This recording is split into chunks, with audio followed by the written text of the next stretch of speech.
Hello दोस्तों, class 12 की इस लेटेस्ट वीडियो में आप सबका बहुत बहुत स्वागत है। तो दोस्तों, आज की वीडियो में क्लास 12 केमिस्ट्री में हम बिंदु दोष स्टार्ट कर रहे हैं। पिछली वीडियो में हमने जो आपका त्रुटि दोष या जो अपूर्णता थी इसका पूरा वर्गीकरण कर दिया था। यहाँ पर कितना कितना टाइप का ये होता है इसमें से हमने सब कुछ पढ़ लिया था। इसके बाद इलेक्ट्रॉनिक त्रुटि जो थी उसको भी कंप्लीट हमने कर लिया था। तो पिछली वीडियो अगर आपने नहीं देखी तो आप वीडियो के डिस्क्रिप्शन में लिंक दिया है, आप जाकर यहाँ पर देख लीजिए। तो आज से बिंदु त्रुटि स्टार्ट कर रहे हैं।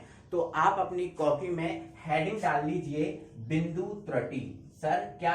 बिंदु त्रुटि, ठीक है, बिंदु त्रुटि, या फिर हम इसको बिंदु दोष भी बोल सकते हैं, ठीक है, बिंदु त्रुटि या फिर बिंदु दोष भी हम इसको बोल सकते हैं। तो ये चीज जो है ना हम आज स्टार्ट कर रहे हैं, ठीक है। तो सबसे पहले तो हमें ये देखा जाए कि जो बिंदु त्रुटि या बिंदु दोष होता है वो किस प्रकार के क्रिस्टलों में उत्पन्न होता है। तो देखो, दोष तो हमें पता है, दोस्तों हमें पता है क्या है, किसी क्रिस्टल में कोई अन्य अशुद्धि प्रवेश कर जाए या फिर उसके अवयवी कणों में अव्यवस्था हो जाए तो उस क्रिस्टल में क्या उत्पन्न हो जाता है, एक दोष उत्पन्न हो जाता है या त्रुटि उत्पन्न हो जाती है। ये हमने सब कुछ पढ़ लिया था, पिछली वीडियो को जरूर आप देख लीजिएगा, ठीक है। तो बिंदु दोष किस प्रकार के क्रिस्टलों में होता है हमें ये जानना जरूरी होगा। तो आपको बता देते हैं दोस्तों, जो बिंदु दोष होता है, जो होता है बिंदु दोष केवल और केवल किसी भी क्रिस्टल में, केवल और केवल किसी भी क्रिस्टल में आयनों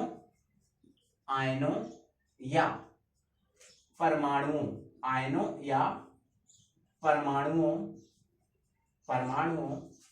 की अव्यवस्था के कारण होता है, अव्यवस्था के कारण होता है। ये आपको ध्यान रखना है। कोई आपका क्रिस्टल है, यदि उस क्रिस्टल में आयनों की या फिर परमाणुओं की अव्यवस्था हो जाती है तो उस क्रिस्टल में बिंदु दोष या त्रुटि उत्पन्न हो जाती है। जैसे एक क्रिस्टल यदि मैं यहां पर बनाऊं, ठीक है, कि आप देख पा रहे हैं ये कोई एक क्रिस्टल है और इस क्रिस्टल में जैसे मैं अगर आयनों को भर दूं, क्या कर दूं, आयनों को भर दूं, तो यहाँ पर प्लस होगा, यहाँ पर माइनस होगा, यहाँ पर प्लस होगा, यहाँ पर माइनस। ध्यान रखना, हमेशा प्लस के बाद माइनस होता है और माइनस के बाद प्लस होता है। प्लस के बाद प्लस नहीं हो सकता और माइनस के बाद माइनस नहीं हो सकता, ठीक है। माइनस आ गया, यहाँ प्लस, ये माइनस, यहाँ प्लस, ये माइनस, यहाँ पर प्लस, ये माइनस, माइनस, यहाँ पर प्लस, प्लस, माइनस, प्लस और ये माइनस। अब यहाँ पर आप देखो, किसी प्लस के बाद कोई प्लस नहीं होगा, किसी माइनस के बाद कोई माइनस नहीं होगा, प्लस के बाद माइनस होगा, माइनस के बाद प्लस होगा। और आप यहाँ पर आप देख पा रहे हैं जितने प्लस हैं उतने ही माइनस है, जितने प्लस है यहाँ पर उतने ही माइनस है। यहाँ पर आप देख पा रहे होंगे 8 होंगे प्लस और 8 ही होंगे क्या सर, माइनस होंगे। अब यहाँ पर यदि धनावेश और ऋणावेश की संख्या यदि बराबर होती है तो वो ही आपका क्रिस्टल जो है ना उदासीन होता है और वो ही क्रिस्टल जो है ना शुद्ध अवस्था में होता है, शुद्ध अवस्था में होता है। अभी इस क्रिस्टल में कोई अशुद्धि नहीं है, पूर्णतः ये क्रिस्टल क्या है, शुद्ध है। लेकिन यदि इस क्रिस्टल में ऐसा हो जाए कि उसके आयन या परमाणु अव्यवस्था हो जाए, आयनों में या परमाणु में क्या हो जाए, अव्यवस्था हो जाए। अब वो अव्यवस्था कैसे हो सकती है, अव्यवस्था ऐसे हो सकती है कि जैसे मान के चलो यहाँ पर माइनस है, यहाँ पर भी क्या आ जाए, माइनस आ जाए, तो इसमें क्या हो जाएगी, अव्यवस्था हो जाएगी। क्यों? क्योंकि प्लस के बाद माइनस आना चाहिए और माइनस के बाद प्लस कहाँ आना चाहिए, लेकिन माइनस के बाद क्या आ गया, जस्ट माइनस आ गया, फिर माइनस आ गया, तो ये क्या आ गई, अव्यवस्था आ गई, ठीक है। तो इस अव्यवस्था के कारण इसमें क्या आ जाएगा, एक दोष आ जाएगा और वो दोष कौन सा आ जाएगा, बिंदु दोष कहलाएगा, ठीक है। या फिर इसमें ऐसा हो जाए कि इस यहाँ का जो प्लस है और यहाँ का एक प्लस, ठीक है, क्रिस्टल से क्या करें, बाहर निकल जाए, क्रिस्टल से क्या हो जाए, बाहर निकल जाए, फिर भी क्या आ जाएगी, इसमें अव्यवस्था आ जाएगी। क्योंकि यहाँ प्लस होना चाहिए बट नहीं है, यहाँ प्लस होना चाहिए बट नहीं है, तो इस क्रिस्टल में क्या आ जाएगी, अव्यवस्था आ जाएगी। समझ रहे हो कि नहीं, ठीक है। या फिर ऐसा हो जाए इसमें कि जैसे मान के चलो ये कोई क्रिस्टल है, इस क्रिस्टल में कोई एक्स्ट्रा धनावेश आ जाए और यहाँ पर आकर बैठ जाए, यहाँ पर आकर बैठ जाए, फिर भी इस क्रिस्टल में क्या हो जाएगी, अव्यवस्था हो जाएगी। तो सीधी सी बात आपको ध्यान रखना है कि बिंदु दोष या त्रुटि किसी क्रिस्टल में आयनों या परमाणुओं की अव्यवस्था के कारण होता है। ठीक है, तो बिल्कुल आपको बहुत अच्छे से याद रखना है, किसी क्रिस्टल में परमाणुओं या आयनों की अव्यवस्था के कारण जो दोष उत्पन्न होता है उसे बिंदु दोष या बिंदु त्रुटि कहते हैं, जैसा कि मैंने आपको अभी यहाँ पर समझाया। अब यहाँ से एक क्वेश्चन मोस्ट इंपोर्टेंट बनता है कि जैसे पूछ लेता है कि बिंदु दोष किस प्रकार के क्रिस्टलों में उत्पन्न होता है, बिंदु दोष किस प्रकार के क्रिस्टलों में उत्पन्न होता है। तो मेरे भाई आपका जो बिंदु दोष है एक तो आयनिक क्रिस्टलों में उत्पन्न होता है और एक परमाणविक क्रिस्टलों में उत्पन्न होता है। बट 12th जो लेवल है, आप जो 12th में पढ़ रहे हो, किसी भी बोर्ड से हो, 12th लेवल में केवल आपको आयनिक क्रिस्टलों में बिंदु दोष पढ़ना है, केवल कौन से क्रिस्टलों में, आयनिक क्रिस्टलों में पढ़ना है। तो आपसे क्वेश्चन यदि पूछ लिया जाए कि बिंदु दोष किस प्रकार के क्रिस्टलों में उत्पन्न होता है, तो आपका आंसर सीधा साधा रहेगा आयनिक क्रिस्टलों में। ठीक है चलो, या फिर आपका आयनिक ठोसों में। क्लियर, तो आपको ये चीज याद रखनी है, हमेशा भूलना नहीं इस चीज को। ठीक है, तो ये बिंदु दोष हम समझ गए हैं, कोई दिक्कत नहीं है। अब हम बिंदु दोष के टाइप में रस समीकरण मितीय जो त्रुटि होती है उस त्रुटि को समझेंगे। दोष था, बिंदु त्रुटि था, ये 3 टाइप का होता था। ठीक है, एक तो रस समीकरण मितीय त्रुटि, दूसरा आरस समीकरण मितीय त्रुटि और तीसरा था अशुद्धि त्रुटि। तो हम बिंदु त्रुटि में पहले रस समीकरण मितीय त्रुटि को पूर्णतः समझेंगे। ठीक है, इसके कुछ इंपॉर्टेंट फैक्ट हैं, शॉर्ट की त्रुटि, फ्रेंकेल त्रुटि, इनको समझेंगे और इसके अलावा फिर हम आगे बढ़ेंगे। तो सबसे पहले दोस्तों ये रस समीकरण मितीय त्रुटि को हमें समझना जरूरी है। देखो भाई, रस समीकरण मितीय त्रुटि को तो हम समझ लेंगे, कोई दिक्कत नहीं है, लेकिन उससे पहले हमें ये समझना जरूरी है कि ये रस समीकरण मितीय यौगिक क्या होता है। रस समीकरण मितीय जो यौगिक होता है ये क्या चीज होती है, सबसे पहले हमें ये समझना जरूरी है। समझ रहा हो ना? ठीक है, देखो यहाँ पर दोस्तों मैं यहाँ पर एक यौगिक लिख रहा हूं जिसका नाम है NaCl। क्या लिख दिया मैंने? NaCl। ठीक है, चलो मैंने यहाँ पर एक यौगिक लिख दिया जिसका नाम है KCl, मैंने यहाँ पर एक यौगिक लिख दिया जिसका नाम है ZNO। ठीक है दोस्तों, आप इतना तो जानते हो कि NaCl में Na प्लस पर धनावेश, Na पर प्लस होता है या 1 प्लस होता है, Cl पर होता है 1 माइनस, K पर 1 प्लस होता है, Cl पर 1 माइनस होता है, यहाँ पर Zn पर होता है सर 2 प्लस और O पर होता है 2 माइनस। ये आप जानते हो, कोई दिक्कत नहीं है। अब यहाँ समझो, देखो यदि मैं इस NaCl में धनावेश और ऋणावेश का अनुपात निकालूं, ठीक है, संख्यात्मक अनुपात, ठीक है, तो देखो धनात्मक क्या है 1 है, ऋणात्मक क्या है 1, तो अनुपात क्या आ गया 1:1।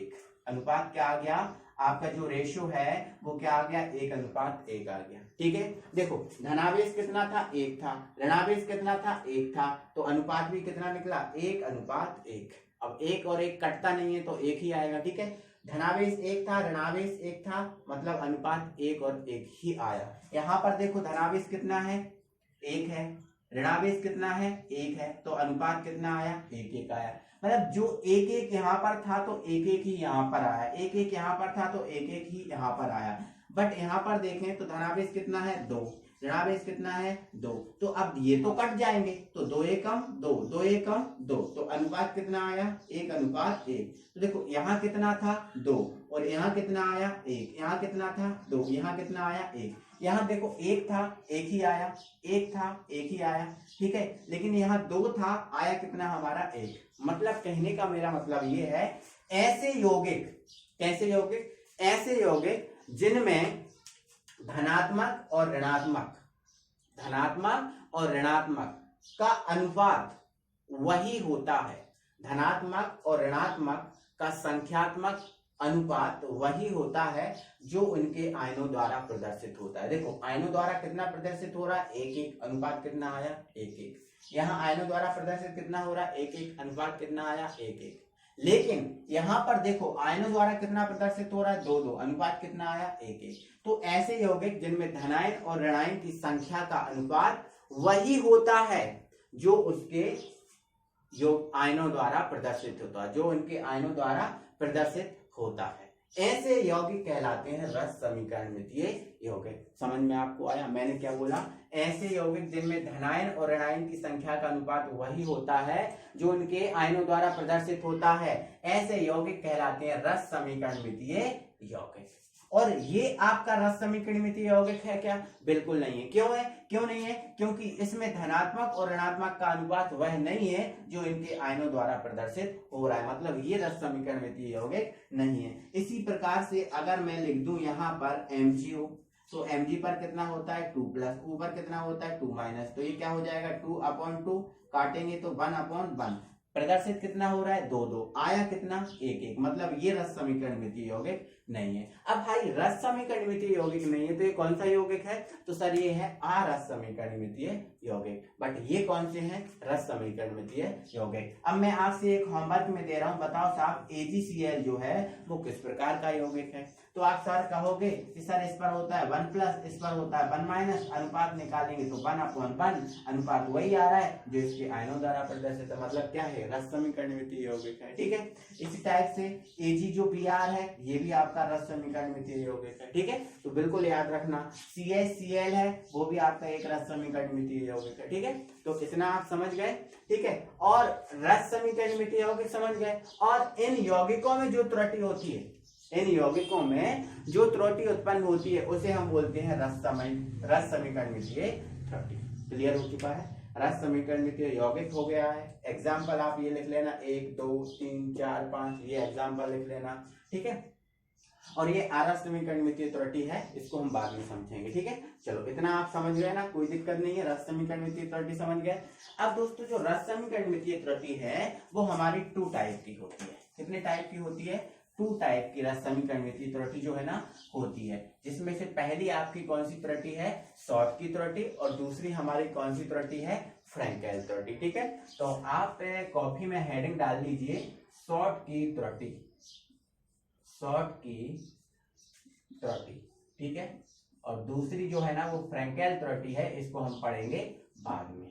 ठीक है, शॉर्ट की त्रुटि और फ्रैंकेल त्रुटि हमने 2 टाइप की पढ़ना है। ठीक है, चलो ओके, यहाँ हाँ चलो शॉर्ट की पढ़ेंगे पहले। देखो यहाँ पर आप देखो, समझो, ये आपका जो यौगिक दिख रहा है दोस्तों, अभी ये यौगिक किस कंडीशन में है? तो आप कहोगे कि सर ये उदासीन की कंडीशन में है। क्या सर? उदासीन की कंडीशन में है। अब हम बोलेंगे बेटा क्यों है उदासीन की कंडीशन में? तो आप बोलोगे सर इसमें 8 धनावेश है और 8 ऋणावेश, मतलब धनावेश और ऋणावेश की संख्या बराबर है, इसलिए सर ये उदासीन की कंडीशन में अभी प्रेजेंट में है।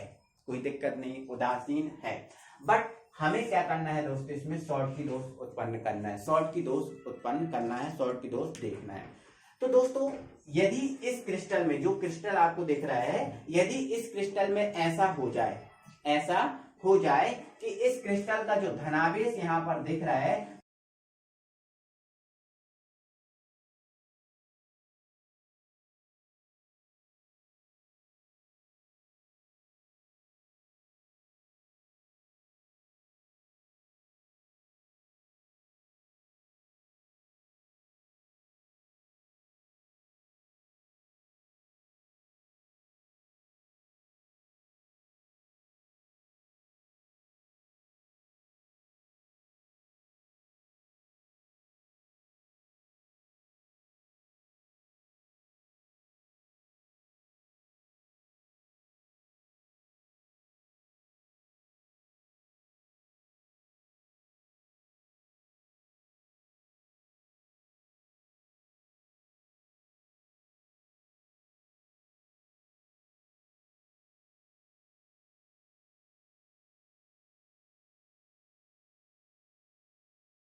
कंडीशन में मैं क्या करूंगा, यहाँ का जो ऋणावेश है उसको भी क्या कर दूंगा, मैं बाहर कर दूंगा। अब हमने देखा तो 7 धनावेश है हमारे पास और 7 ऋणावेश है। ठीक है, अब देखो धनावेश और ऋणावेश क्या हो गए, बराबर हो गए। ये क्यों निकला ऋणावेश आपको पता है ना, क्योंकि क्रिस्टल अउदासीन हो गया था और इस क्रिस्टल को हमें उदासीन करना था, इसलिए एक ऋणावेश जो है ना वो बाहर निकल गया। तो 7 धनावेश और 7 ऋणावेश। अब क्रिस्टल आपका उदासीन है, क्रिस्टल क्या है सर, उदासीन है। आप चाहो तो देख लो 7 धनावेश 1 2, ठीक है 3 4 5 6 7 7 धनावेश और साथ ही यहाँ पर क्या है ऋणावेश। क्रिस्टल क्या हो गया उदासीन हो गया। अब सर क्रिस्टल तो उदासीन हो गया, क्रिस्टल तो उदासीन हो गया, लेकिन इस क्रिस्टल में एक धनावेश और एक ऋणावेश नहीं है और नहीं होने के कारण इसमें एक त्रुटि उत्पन्न हो जाएगी। वो त्रुटि आपकी शॉर्ट की त्रुटि हो जाएगी। भाई मैं 10 रोटी खाता था और मुझे पर डे कोई 5 रोटी दे तो मैं 10 खाता था, 5 मिल रही है तो आधा भूखा रह रहा हूं ना। तो कुछ दिन में भाई मेरे अंदर कमी आती जाएगी और कुछ दिन में मेरे भाई मैं बीमार पड़ जाऊंगा, क्योंकि मुझे 5 रोटी कम मिल रही है ना। तो मुझे अंदर त्रुटि तो उत्पन्न होगी, बिल्कुल होगी। तो इसी प्रकार इसमें 8 धनावेश और 8 ऋणावेश होने चाहिए, बट 7 धनावेश और 7 ऋणावेश होने के कारण इसमें क्या आ गया एक दोष आ गया, और वो दोष मेरे भाई शॉर्ट की त्रुटि के नाम से जाना जाएगा। तो मेरे भाई आप समझ रहे हो ना क्या बोल रहा हूं मैं। जब यदि ये कोई क्रिस्टल था उदासीन था, इस क्रिस्टल से कोई धनावेश बाहर निकल गया था तो क्रिस्टल अउदासीन हो गया था, और अउदासीन क्रिस्टल को हमें उदासीन करना था तो ऋणावेश को भी बाहर कर दिया। तो अब एक धनावेश और एक ऋणावेश बाहर निकल गया, और जब एक धनावेश और एक ऋणावेश किसी क्रिस्टल से बाहर निकल जाता है तो उस क्रिस्टल में जो दोष उत्पन्न होता है वो शॉर्ट की दोष के नाम से जाना जाता है। तो आपको ध्यान रखना है, इसकी मैं थ्योरी यहां पर लेकर आ रहा हूं, आप अपनी कॉपी में लिख लो, ठीक है। देखो इधर, जब किसी आयनिक क्रिस्टल में अवयवी धनायन अपने नियत स्थान में प्रवेश नहीं कर पाता या क्रिस्टल से बाहर निकल जाता है, जैसे इस क्रिस्टल में यहाँ पर हमने धनावेश को क्या कर दिया बाहर कर दिया ना बाहर, तो धनायन अपने नियत स्थान में प्रवेश नहीं कर पाता या क्रिस्टल से बाहर निकल जाता है। तब क्रिस्टल कैसा हो जाता है अउदासीन हो जाता है ना।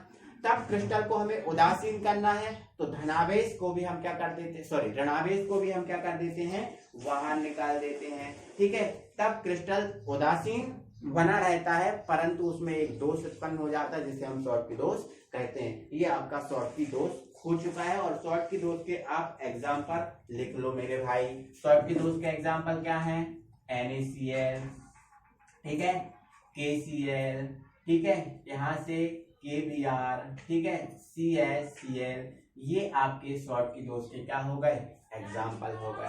थ्योरी लिखा गई, सब कुछ हो गया, कोई दिक्कत नहीं है। चलो अब आगे बढ़ाओ। अब मेरे भाई इस शॉर्ट की दोष है, इस शॉर्ट की दोष के कुछ कारक हैं, उन कारकों को याद रखना, ठीक है। तो शॉर्ट की दोष का नंबर 1 कारक क्या है, पॉइंट नंबर 1 शॉर्ट की दोष के कारक। तो कारक नंबर 1, शॉर्ट की दोष का कारक नंबर 1 है कि शॉर्ट की दोष में क्रिस्टल का घनत्व कम हो जाता है। क्यों हो जाता है, देखो पहले 8 धनावेश 8 ऋणावेश थे, अब 7 धनावेश 7 ऋणावेश बचे, तो आयनों की संख्या क्या हो गई कम हो गई, और जब आयनों की संख्या कम हो जाएगी तो घनत्व क्या हो जाएगा परिवर्तित हो जाएगा, ठीक है, कम हो जाएगा, ठीक है। तो इसमें घनत्व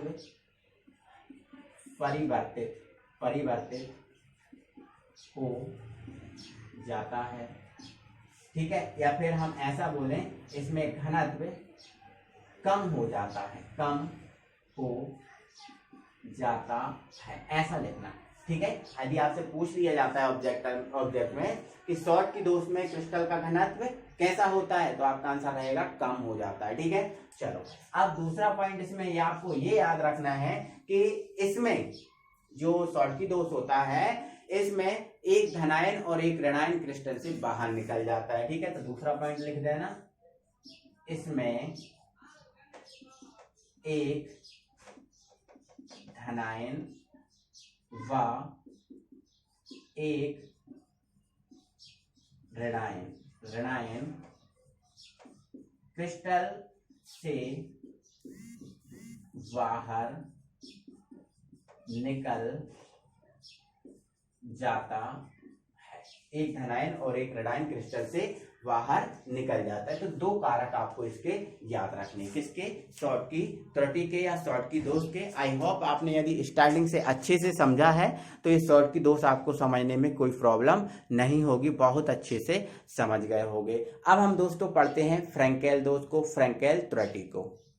तो यदि इस क्रिस्टल में ऐसा हो जाए, कैसा हो जाए, ऐसा हो जाए कि यहाँ पर जो आपको जो धनावेश दिख रहा है वो धनावेश अपने नियत स्थान को छोड़ता है, मतलब इस स्थान को छोड़कर ये धनावेश यहाँ से निकलकर इस यहाँ पर आ जाए। ये जो आपकी क्या है, अंतरकाशी रिक्ति, ये जो आपकी क्या है, अंतरकाशी रिक्ति है, तो इस अंतरकाशी रिक्ति में आ जाए। ठीक है, तो क्या ऐसा पॉसिबल है मेरे भाई, यदि मैं खाना खाऊं और मेरा वो जो खाना है वो खाना पेट में ना जाकर हाथ में चला जाए।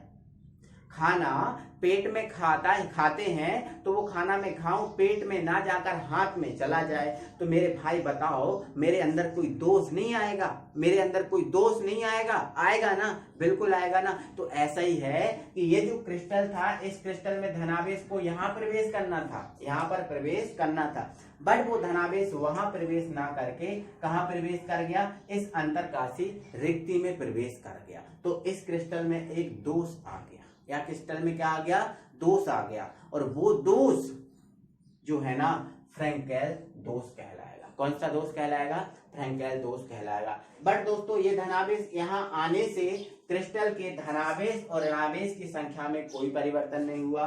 पहले 8 धनावेश थे, 8 धनावेश थे, तो अब भी 8 धनावेश 8 ऋणावेश हैं, दिखाई दे रहे हैं आपको। देखो धनावेश का कहाँ होना चाहिए, यहाँ, यहाँ ना होके यहाँ है, बट है तो क्रिस्टल के अंदर ही ना। धनावेश की संख्या में कोई कमी नहीं, ऋणावेश की संख्या में कोई कमी नहीं हुई, क्रिस्टल अवदासीन नहीं हुआ, बट इसमें दोष तो आ गया, और वो दोष फ्रैंकेल दोष कहलाता है। तो क्वेश्चन तो आपका आंसर आपको क्या देना है, जब किसी क्रिस्टल में कोई धनायन अपने नियत स्थान में प्रवेश ना करके अंतरकाशी रिक्ति में प्रवेश कर जाता है, तब उस क्रिस्टल में जो दोष उत्पन्न होता है उस दोष को हम फ्रैंकेल दोष के नाम से जानते हैं। ठीक है, तो यदि कोई पूछे कि फ्रैंकेल दोष क्या है, तो आप फ्रैंकेल दोष उत्पन्न करके बताओ। तो एक क्रिस्टल बनाना और एक क्रिस्टल में एक नियत स्थान को छोड़कर उसके धनायन को उसके अंतरकाशी रिक्ति में प्रवेश करा देना, तो आपका जो आंसर है वो आपका सही आ जाएगा। चलो अब इसके एग्जाम्पल पे बात कर लो। तो इसके एग्जाम्पल मेरे भाई वो हैं AgCl, AgBr, AgI, है ना, CuCl, ये इसके क्या हो गए सर, एग्जाम्पल हो गए फ्रैंकेल दोष। कारक बताओ, क्रिस्टल का घनत्व अपरिवर्तित हुआ क्या, बिल्कुल, सॉरी, क्रिस्टल का घनत्व परिवर्तित हुआ का, बिल्कुल नहीं हुआ। 8 धनावेश पहले थे, 8 धनावेश बाद में, क्रिस्टल के घनत्व में कोई परिवर्तित नहीं हुआ। तो कारक नंबर 1, कारक नंबर 1 क्या हो जाएगा, लिख लो आप अपनी कॉपी में। इसमें क्रिस्टल के घनत्व अपरिवर्तित रहता है, इसमें क्रिस्टल का घनत्व अपरिवर्तित रहता है। ठीक है, चलो दूसरा पॉइंट, इसमें अभी अभी धनायन अंतरकाशी रिक्ति में प्रवेश कर जाता है। ठीक है, क्या लिखना है, अभी अभी धनायन अंतरकाशी रिक्ति में प्रवेश कर जाता है, ये लिखना है आपको। क्लियर हो गया, तो ये आपका फ्रैंकेल दोष हो गया सर, है ना। तो मुझे तो लगता है समझ में आ गया होगा आपको। ठीक है, कैसा लगा वीडियो, कमेंट बॉक्स में कमेंट करके जरूर बताएं। वीडियो को लाइक, चैनल को सब्सक्राइब करना बिल्कुल ना भूलें। कंटिन्यू आपको सीरीज जो वीडियोस है तो प्रोवाइड कराई जा रही है, तो पढ़ाई करें, मस्त रहें, मजा लें और अच्छे से कंटिन्यू पढ़ते रहें। ठीक है, मिलते हैं अगली वीडियो में। Thank you very much.